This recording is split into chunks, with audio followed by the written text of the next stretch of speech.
These maintenance activities will result in a reduced flow into the Joburg water system. So what it would mean, there will be flow into the Joburg water system, albeit reduced. In terms of the maintenance activities that Rand Water is undertaking for the duration, the first duration activity or maintenance activity involves Ionoff, where they intend to interconnect the two Waterval reservoirs, which sits in the western part of Johannesburg. Rand Water has two reservoirs called Waterval 1 and 2. They intend to interconnect these two reservoirs.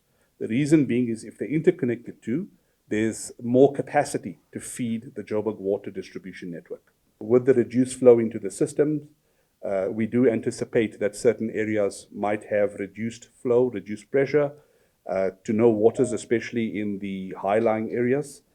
We are mitigating using a combination of stationary tanks, what we know as JoJo tanks, to certain key spots in our distribution networks.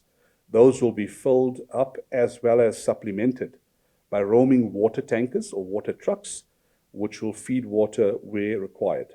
Mostly in hospitals, clinics, and old age homes. We will focus on schools, police stations, portions of direct feed areas that may be impacted, especially the high-lying areas. Obviously, we've had extensive, and are continuing to have extensive engagements with our councillors and stakeholders.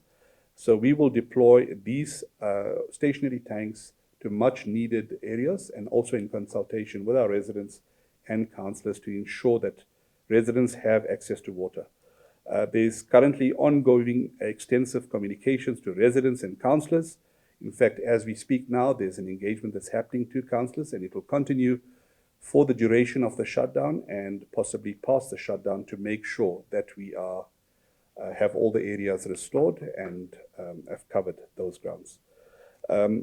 Something I must mention is we are recommending to residents, as much as we will be deploying water tanking, we're urging residents to store up on reasonable quantities of water. What that means is don't solely rely on the water truck or the JoJo tank for your water. We do understand and appreciate that some residents have medical challenges. They need to take medication.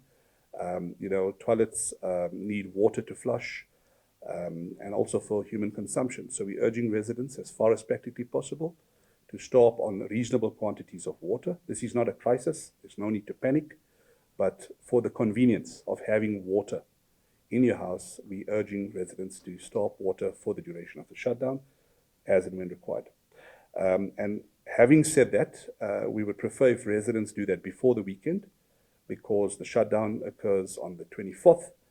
This weekend is preparation time, or part of our preparation time, to store up or maximize the capacity in our reservoir. So what that means is we are starting to fill up the reservoirs to make sure that they are on top water level, meaning that they are full as possible. So when the shutdown starts on the 24th, we start off the shutdown with a full reservoir. Like I mentioned again, this is not a crisis.